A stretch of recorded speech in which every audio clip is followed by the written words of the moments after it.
Welcome once again to Which Car Should I Buy? Thank you for joining me. I hope you're all doing well. Today, it's going to be more of which car could I buy in the future? Because finally,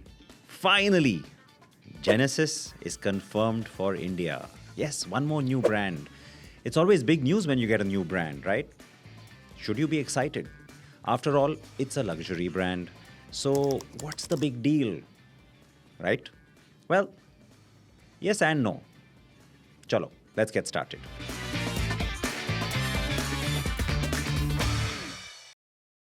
So there are two things to keep in mind. Yeah, as we get started. But let me also tell you, I will be taking your questions as always right after I'm done talking about Genesis. So stay tuned for that. Okay, so the first of those two things. Finally, the luxury car market in India seems to be showing some healthy growth once again. So it's not surprising that Genesis is once again warming up to India. If anything, what was always claimed as a huge potential has finally started to show some signs of significant numbers. After all, it was only last year that we finally saw the combined sales crossing 50,000 units for the first time. Yeah, I'm saying finally way too many times now, so let me keep that in check. This will also only continue to grow as the demand for luxury goods in India has also just been increasing and is expected to continue to keep growing, despite the disruptions that are being caused by the likes of the US president. But anyway, let's not forget, speaking of the US, Tesla is also finally here, which means a further spurring of interest and possible growth in that premium space. And for what it's worth, the action continues with every now and then there's like a new AMG model or a new electric that's premium or luxury. Even the announcement, like, say, Bentley now officially opening its own business in India as opposed to just working with importers like it has till now. So it's part of the VW Group family. These things are significant, even though we are talking really small segments. And of course, a brand like Bentley is super luxury, but Genesis will not be. So, what about the second thing? Well, the fact that the Hyundai Motor Group's ambitions in India are yet far from satisfied. For the first 2 decades of its existence here, or its operations in India, Hyundai tried everything to make major inroads into Maruti Suzuki's dominance and overall market share. Now, it's a healthy market share, but eventually it has become a two pronged approach to try and get more of the market by also bringing the Kia brand here. Both Hyundai and Kia are also now significantly more premium in their positioning. If anything, the change has become even more accelerated since the arrival of Kia. You just see larger, better equipped products dominating sales. These are also higher margin. So, of course, it's not like Genesis is going to like add significantly to the volume or well, even to that market share aspiration, but it'll give the brands a lot more flexibility and just kind of broad base their operations by literally being present across all segments and price points. This also helps with economies of scale, especially when we're talking about electrification, which, let's not forget, is a bit of a preoccupation with the premium or luxury set more so. And also, because the brands, well, they all share parts, aggregates, platforms, batteries, etc., etc.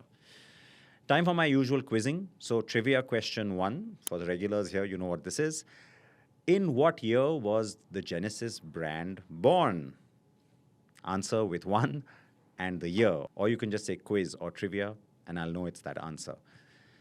So, should you be already planning which Genesis model to buy, or even holding off your purchase of your favorite shortlisted German car? No, this is still going to take some time. And there is a possibility that Genesis may need to kind of wait and watch on both how the market continues to develop in this coming year and also, the kind of experience other brands like Tesla or even BYD are going to have when it comes to attracting or, let's say, conquering consumers of luxury goods, but through a sort of a digital conquest. And this is especially true because Genesis also may not really want to choose to have like a physical dealership network. What we are hearing is that it's already exploring like a digital only strategy. That's a possibility for India. And of course, bringing cars is not an overnight job, even if you're like importing them fully built. That is the expectation, though, in terms of how that operation might commence. So at the start, we'll see like direct imports, but followed quite quickly, I hope, by locally built cars. Now, that's my opinion very strongly because there should be no delay in quickly moving to local assembly. Once again, this is for two reasons. And pricing, surprisingly, is actually not at the top of my list. Though, of course, I know that from your point of view as buyers or potential buyers, sure, it's very, very important. And you would view local assembly to mean more competitive pricing. But from the company's perspective, for the brand to just kind of make quick inroads, having that kind of flexibility and then, of course, volume can only happen with some form of local assembly. It's not going to happen with just imports. And look at the competition, like the biggest volumes player in that space, Mercedes Benz, most of its portfolio is now locally assembled, including the electrics. It's similar for BMW, and we'll increasingly see a change with other brands also. I mean, now even Lexus and Volvo have some limited local assembly, and let's not forget JLR, which is constantly trying to move to adding more local models. Of course, there's the whole British FTA, so I don't want to get into that right now. Okay, so the part that you really care about, of course, is which Genesis cars are we even talking about? How much are they going to cost? And should you even want to buy them? Well, actually, yes. Now, that's as far as buying them. I can't claim to know the entire strategy that Genesis is planning, obviously. But there's no escaping sheer logic here. And let's not forget that being a relatively new brand, the Genesis portfolio, which is still quite young anyway, is relatively small compared to even a brand like Audi. Okay, trivia question number 2. And this is before I tell you my pick of the Genesis lineup. What are the performance-focused range of cars from Genesis called? I'll repeat that. What are the performance-focused range of cars from Genesis called? Like AMG is to Mercedes-Benz or M is to BMW. Answer with quiz or trivia or two so that I know it's your answer. Of course, if you have the right answer, I'll know it's that too. But all right, moving on. According to me, the first car with which Genesis should open its Indian operation should be maybe a little bit unconventional to what you've typically seen luxury brands doing, the GV80. This has already been quite a success for the brand because, it plays in a very competitive and very happening mid-size premium SUV market worldwide. The car already has a coupe variant also. And in case you're wondering what I'm talking about, it squares up against the Mercedes-Benz GLE, the Lexus RX, BMW X5. So pretty stiff competition, of course, and all those cars are here in India. It also has the powertrain variety, the performance, and most importantly, the design and luxury quotient that are really required from like a flagship or, a first introduction model to truly make a mark. This was the first SUV model from Genesis, by the way, so it came a little bit later, globally speaking. And even though there's a larger GV90, that's the full-size SUV, which is kind of around the corner, it has so far played the role of the flagship SUV quite well. And in an SUV-obsessed market, I think, it would make a bigger impact than going with what's traditionally considered a flagship, which of course would be a sedan, the G90. It is the larger car, not to say that the G90 shouldn't also be launched. Maybe they could come together because, that is a nice niche offering, very luxurious. It rivals the likes of the Audi A8L or the Mercedes-Benz S-Class. It's not the one that Genesis should really then be looking towards for any kind of volume success perspective. So brand shaper, sure, but there's also the G80, there's the very sporty and very fun G70. I'd love to see that. But, on the sedan side, some of these cars, they also give you advantages like hybrid, electric. So for the direct imports, yeah, sure, that could work. But volume will remain small. As we all know, even the premium buyer has begun to kind of gravitate towards crossovers, SUVs, which brings me to my next car that Genesis should also be serious about. Of course, the GV70, one step down. This is the GLC or X3 rival. And once again, we are talking about not just like, a lot of aspiration, but also a segment that's really growing in the market, growing quite well. The advantage of how the GV70 is just like extremely stylish, very upmarket, fabulous interior, great amount of tech. It also has an electric variant. All of that, of course, helps. Another great way to approach that upwardly mobile, younger premium car buyer in India, people who want something different. They don't want like the same old brands. Of course, the case could also be made for the GV60, but I could be pushing my luck here a little bit because With the Ioniq 5 and the Kia EV6 already in the market, it's pretty much Genesis's version of those cars. I don't really see a space then for a very compact, fully electric, very expensive crossover. So that may be something for the future. But what are the things that Genesis will then need to get right, besides, of course, getting the car models right? Well, I've already mentioned a good use of all those synergies, the Hyundai Motor Group, 4 manufacturing plants in India. Let's ensure some form of local production. Yeah, that part is important. Pricing would, of course, be very important, no doubt. We don't want like crazy pricing like Lexus. I hope that doesn't happen. So I'm expecting like competitive pricing. And I did say I'll tell you what to expect. I think it's going to be pretty much pitted on price against all those rival cars that I talked about.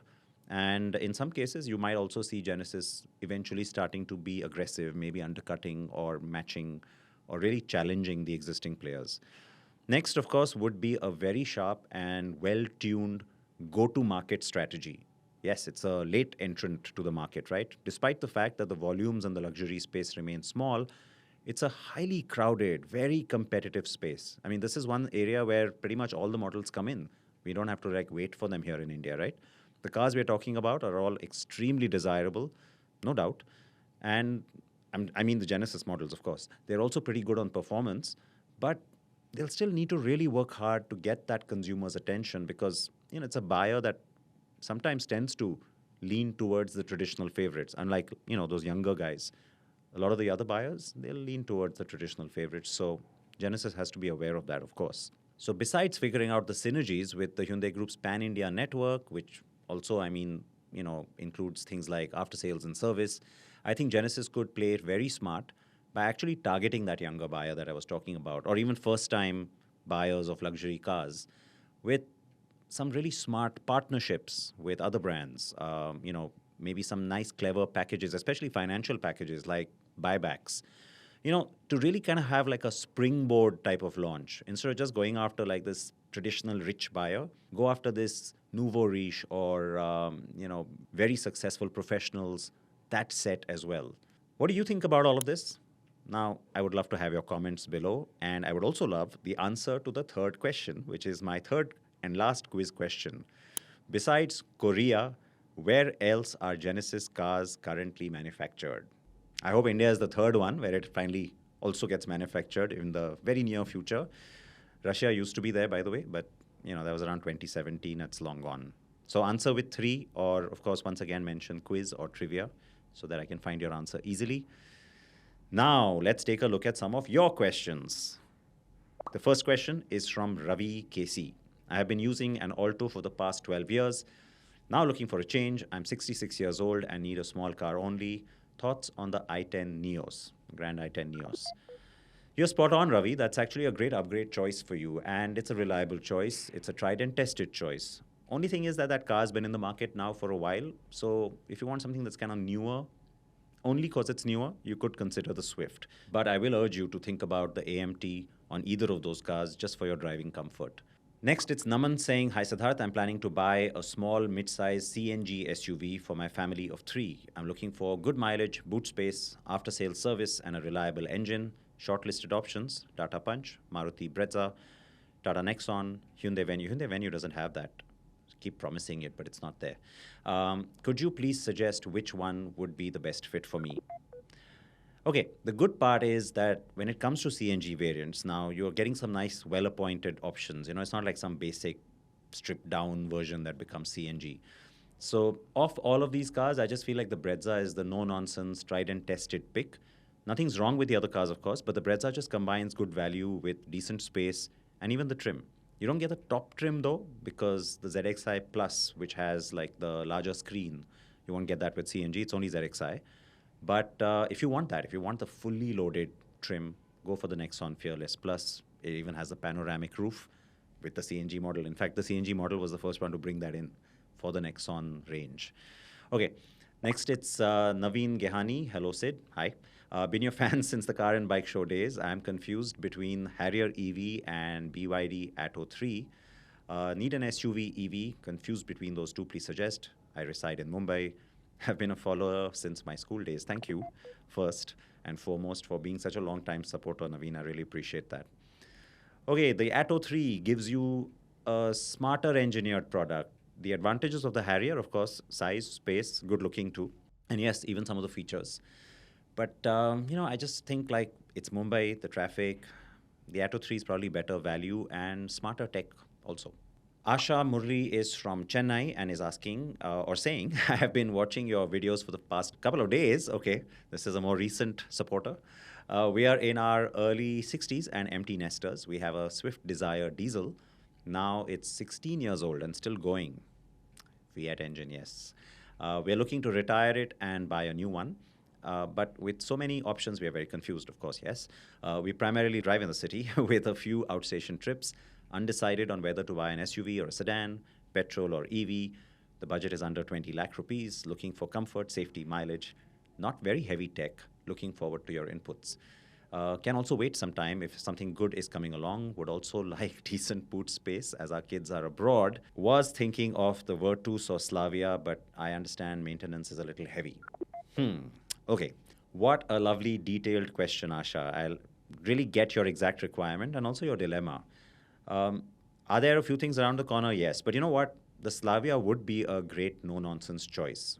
And it'll also feel like a nice upgrade from your desire. So, yes, maintenance is no longer as scary as it used to be with Skoda. So, you'll find that there are a lot of interesting packaging options, and you could buy maintenance packs. You could also, of course, get some upfront costs from the dealer now. It's similar in a way for VW. So, whichever of those cars you like more, the Virtus is also fine. And you know what? You'd be good with the higher trims on the 1 liter turbo version. This way, you get decent boot space, good ground clearance. You're not cluttered with too many features that are intimidating. And the comfort of a sedan, it also stays under your budget. So I hope it works. No harm, of course, considering something like a Honda Elevate. If you like that kind of ride height, you want to go to the SUV side, like you mentioned. So just suggesting it for its space, its comfort, its reliability, and again, it's not like overly loaded with features. Super Puneet is asking, I am looking for an SUV or crossover with low cabin noise, high mileage, CNG, and EVs also welcome, but looking for reliability, no service issues, looking for cars below 30 lakhs, daily driving of 100 kilometers. Wow, that's a lot. Please suggest a great car. Okay, so if you go with the EV, of course, you need something that is going to give you decent range. And of course, you need to have a charger at home or at the office. So make sure you have that sorted out. For 100 kilometers a day, you'll need to charge more often than regular buyers might. So I hope you heard my answer that I just gave to Naveen. The BYD Atto 3 is actually worth your consideration. Also, the Mahindra B6, though, where you are and how the service from both the brands is in your city, that's going to make a huge difference here. So you could just kind of play it safe, get a Creta Electric. Chandan Chandwani, I'm hoping I'm getting that right. Hi, SVP. Kudos to the awesome work you bring to us. Thank you. Wondered where you went from car and bike, and I found you 6 months ago back here. So probably, so probably I'm chasing an actor and not the production house. I'm quite amused, I have to say, Chandan. But thank you. I'm really glad that you found me. Okay, your question. Looking for an EV with a budget of around 25 lakh rupees, family of three, mostly chauffeur driven with 80% city driving, 20% highway, maximum 200 kilometers. Love the Windsor for overall package and value. Drove the B6, superb power, suspension, and audio, but it lacks back seat space, small rear window as well. The Clavis EV is an option. That's the Karen's Clavis EV. Should I wait for the VinFast V6 or e Vitara? I'm not a Maruti, Tata, or Korean car fan. Is the BYD Atto 3 still a good buy in 2025? That's funny. It's all kind of coming back to the same car. Yes, as you saw from my previous answers, it sure is. But if you're ruling out the Koreans, also Maruti and also Tata, VinFast is an unknown commodity still, but sure, you could check out those cars. They're around the corner. And you've already kind of crossed out some of those other choices then, right? By saying you don't want a Korean car, you don't want a Maruti or a Tata. So, yeah, the Windsor, I'd say. The Pro, that's the long range version. Totally worth your time. The next question, MG Hector or Mahindra XUV 700 or Skoda Kushaq. Power, ride quality, co-passengers comfort. That's nice. The Mahindra XUV 700, I think that's just a simple answer. It's a good intersection of what your priorities seem to be.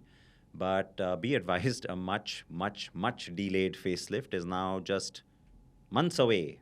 Or is it weeks? Come on, Mahindra, just tell us. Okay, with that melodramatic note, I'm going to say goodbye. Please drop your questions to me right here or on social media DMs. I will try and get them onto the next podcast. Please drive safe. Please stay safe.